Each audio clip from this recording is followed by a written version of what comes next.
سوال پیدا ہوتا ہے کہ رزق تو متعین ہے، وہ متعین کہاں ہے؟ لوح محفوظ میں اللہ نے کہا کہ کتاب مبین میں کلیئر رجسٹر میں ہر چیز ہم نے لکھ دی ہے۔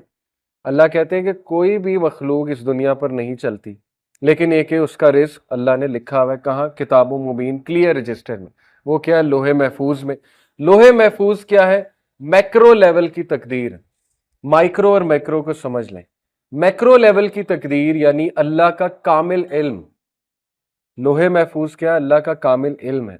اللہ نے پین کو بنایا سب سے پہلے، اور پین نے کہا کہ اللہ نے کہا لکھ دو۔ پین نے کہا کیا لکھوں میرے رب؟ اللہ نے کہا جو کچھ ہونے والا ہے اے ٹو زی، جب سے بگننگ ہے، بگننگ ٹل اینڈ لکھ دو۔ پین نے اللہ کے نالج کے بیسس پہ لکھ دیا۔ لوح محفوظ جو کہ کتاب مبین ہے یا ام الکتاب ہے یا اسے بہت سے اس کے نام ہے، تو وہاں پر یہ بھی لکھا ہوا ہے کہ اس بندے کی مائکرو تقدیر جسے ہم کہتے ہیں، جو پہلے آسمان کے لیول پہ فرشتے بیٹھے ہیں وہ لکھتے ہیں۔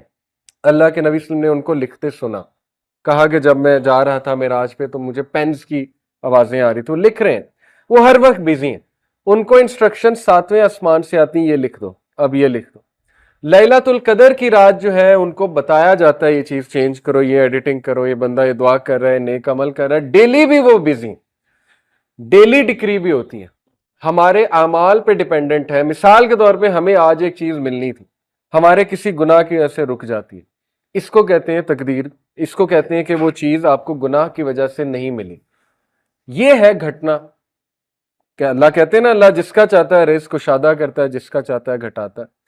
اصل میں کہاں گھٹ رہی ہوتی ہے یہ چیز؟ ڈیلی ڈکری میں، ایئرلی ڈکری میں بھی ایک سال کے اگلے میٹرز میں ہو سکتا ہے آپ کو کوئی چیز ملنی ہو، لیکن آپ کے کسی گناہ کی وجہ سے، آپ کے کسی چیز کی وجہ سے وہ چیز رک گئی۔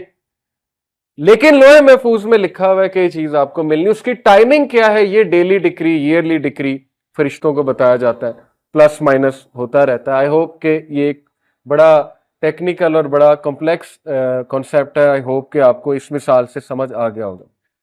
تو اس میں کوئی کنفیوز ہونے والی بات نہیں، لوح محفوظ اللہ کا کامل علم ہے۔ میں ابھی یہ موبائل یوں پکڑ رہا ہوں، اللہ کو پتہ ہے، اسی لیے میں اللہ کی عبادت کرتا ہوں، اسی لیے میں پراؤڈ ہوں اللہ کا ورشپر۔ دیکھیں آج میں آپ کو کہوں کہ ایک ایسی ہستی ہے جس کو آپ کا سب پتہ ہے، اے ٹو زی، آپ کا جو آپ نے کرنا ہے، ابھی آپ نے یہاں سے چل کے آ جانا ہے، وہ بھی اس کو پتہ ہے۔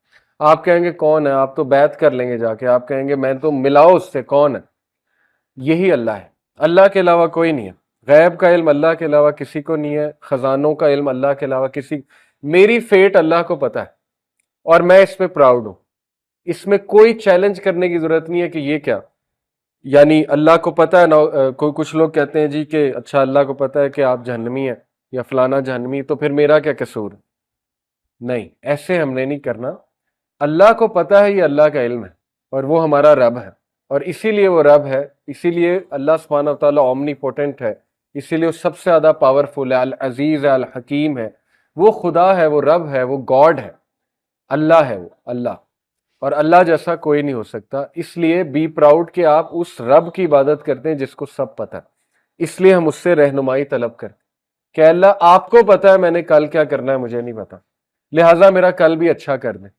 صحابہ ایسی دعائیں کیا کرتے تھے۔ حضرت عمر کہتے تھے کہ اے اللہ اگر آپ نے مجھے ریچڈ لکھا ہے، بدقسمت لکھا ہے، تو مجھے خوش قسمتوں میں شامل کر لیں، مجھے بلیسڈ بنا دیں۔ یہ دعا کتنی پسند آئی ہوگی اللہ کو۔ اس میں اکنالجمنٹ بھی ہے کہ اللہ میں تیرے کامل علم کی اکنالجمنٹ کر رہا ہوں کہ تجھے سب پتہ ہے، لیکن ریکویسٹ بھی کر رہے ہیں۔ اللہ کو یہ دعا کتنی پسند ہے، اور چینج ہوتی ہے، دعا سے چیزیں چینج ہوتی ہیں، لیکن اللہ کے علم میں ہے کہ یہ دعا بھی کرے گا اور چینج بھی ہوگی۔ اسی لیے توفیق بھی اس سے مانگنی چاہیے۔ یہ اس لیول کے کانسیپٹس ہیں کہ اگر ہماری نوجوان نسل اس کو سمجھ لیں تو اللہ سے وہ تعلق بنے گا کہ آپ سوچ بھی نہیں سکتے۔ اللہ سے کبھی جدا ہی نہیں ہوں گے، وہ ہر میٹر میں اللہ کو شامل کریں گے۔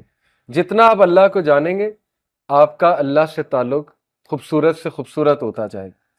تو ہم توفیق بھی اللہ سے مانگتے ہیں کہ اللہ یہ بھی آپ کو پتہ ہے کہ توفیق مجھے کتنی ہوگی، اس لیے مجھے زیادہ توفیق دے دیں، میں دعا کروں، مجھے ہاتھ اٹھانے کی توفیق دے دیں۔ ہر چیز ہم اللہ سے مانگتے ہیں، ہر چیز۔ اور دیکھیں کنفیوز ہونے کی کوئی ضرورت نہیں ہے، سمپل۔ جو بھی قرآن میں، حدیث میں کانسیپٹس ہیں نا، تقدیر کے، رزق کے، ان کو ہم نے کس روشنی میں دیکھنا ہے؟ سنت کی روشنی میں، کہ اس کی پریکٹیکل مینیفیسٹیشن کس شخص نے کی؟ رسول اللہ نے۔ پریکٹیکل مینیفیسٹیشن کیا ثابت ہوتی ہے سنت سے؟ سب سے زیادہ قرآن کسے سمجھ آیا؟ اللہ کے نبی کو۔ سب سے زیادہ اللہ کسے سمجھ آیا؟ اللہ کے نبی کو۔ انہیں کیسے سمجھ آیا؟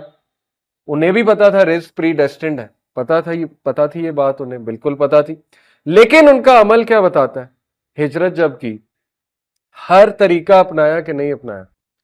راستہ ریسرچ کیا کون سا اچھا ہے؟ بالکل ریسرچ کی۔ بیک اپ پہ حضرت علی کو بیڈ پہ سلایا، بالکل سلایا، وہ طریقہ بھی اختیار کیا۔ راستے میں جو کھانے پینے کا بندوبست تھا وہ بھی کیا، بالکل کیا۔ ساری ریسرچ کی، بالکل کی۔ غزوہ خندق کی مثال نے، بہت سی مثالیں ہیں، میں چند ایک دے رہا ہوں۔ اسباب اختیار کیے، بالکل کیے۔ سپائز کو، حضرت حذیفہ بن یمان کو ایز اے انٹیلیجنٹ سپائی، جو کہ بالکل جائز ہے، جنگ کے موقع پہ بنایا، بھیجا، سارا جو ہے وہ جا کر ان سے انفارمیشن ایکسٹریکٹ کروائی۔ اس کے بعد ایک پروپیگنڈا بھی جو ہے وہ جائز، جو پروپیگنڈا ہوتا ہے وہ بھی اختیار کیا، کہ مشرکین کو اور جیوز کو آپس میں ذرا ان میں پھوٹ ڈالی جائے۔ وہ بھی آپ کو واقعہ یاد ہوگا، ایک صحابی کو بھیجا، اس نے جا کے، ان صحابی نے جا کے قریش کو کوئی بات کی، جیوز کو کوئی بات کی، جائز ہے جنگ میں، اور اس کو پروپیگنڈا کہتے ہیں، جائز پروپیگنڈا، وہ بھی اختیار کیا۔ دعائیں بھی کی، رو رو کے، بہت دعائیں کی، ڈیلی جاگ کے دعائیں کرتے تھے۔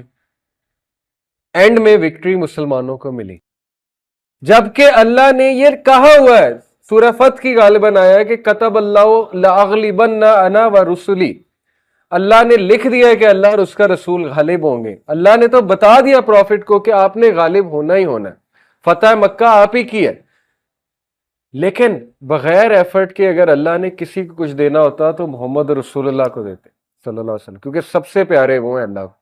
لیکن ان کی 23 سالہ ایفرٹس آپ کے سامنے، فتح مکہ کے لیے پروسیس پورا تھا، اور وہ پروسیس سے گزارنا وہی ہے۔ اللہ کہتے ہیں نا کہ صحابہ کو کیوں اس پروسیس سے گزارا؟ تاکہ ہم ان کو پاک کر دیں، تاکہ ہم چھانٹی کر دیں ان میں سے کون جو ہے وہ منافق ہے اور کون جو ہے وہ نیک ہے، جو پروفٹ صلی اللہ علیہ وسلم کے فالوورز تھے۔ یہ اللہ کے طریقے ہیں۔ بہرحال سننا سے کلیئر کنسیپٹ آ جاتا ہے ہمارے پاس کہ ایفرٹ، سٹرگل ہمارے نبی نے جب کی، تو ہم کون ہوتے ہیں کہنے والے کہ نہیں ہم ایفرٹ نہیں کریں گے، ہم سٹرگل نہیں کریں گے؟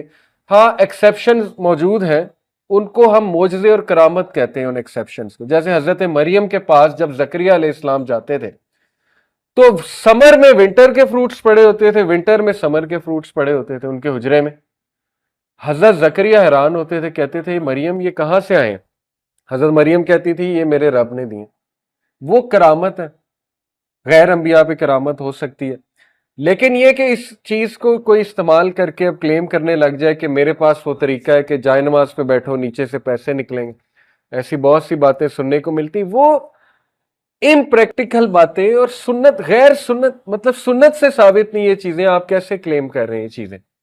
وہ کرامت ہے، معجزات ہے۔ بنی اسرائیل کو من و سلوہ آتا تھا بغیر کوئی محنت کیے، اللہ دیتا تھا، رزق دیتا تھا۔ پھر وہ حدیث پہ آپ غور کریں، اللہ کے نبی صلی اللہ علیہ وسلم نے فرمایا، یہ حدیث میں ذرا ایگزیکٹ آپ کو کوٹ کر دوں کیونکہ اس میں ایک بہت زبردست کانسیپٹ ہے۔ اللہ کے نبی صلی اللہ علیہ وسلم نے فرمایا، ترمذی، ابن ماجہ، احمد، مسند احمد کی حدیث ہے، صحیح حدیث ہے، if you were to put your trust in Allah as you should, you would be given provision like the birds. اگر تم اللہ پہ توکل کرو جیسے توکل کرنے کا حق ہے تو اللہ ایسے ہی رزق دے گا جیسے چڑیوں کو دیتا ہے۔ They go out hungry in the morning and come back with full bellies in the evening. اس میں کی ورڈ کیا ہے؟ They go out. They don't sit. یہ نہیں کہا وہ بیٹھی رہتی ہیں اور بیلی فل ہو جاتی ہیں، کیا کہا؟ They go out. یہ کی ورڈ ہے، going out. ہاتھ پیر ہلانا آپ کا کام ہے، رزق آپ کو تلاش کر لے گا، وہ آپ کو ڈھونڈ رہا ہے، وہ کیا پتہ نہیں کہاں ہاتھ پیر ہلا کے ملنا ہے، یہ اللہ نے جو ہے وہ آپ پہ چھوڑا ہے، ہاتھ پیر ہلاؤ۔ اس حدیث سے بہت کلیئر جو ہے وہ کانسیپٹ آ جاتا ہے۔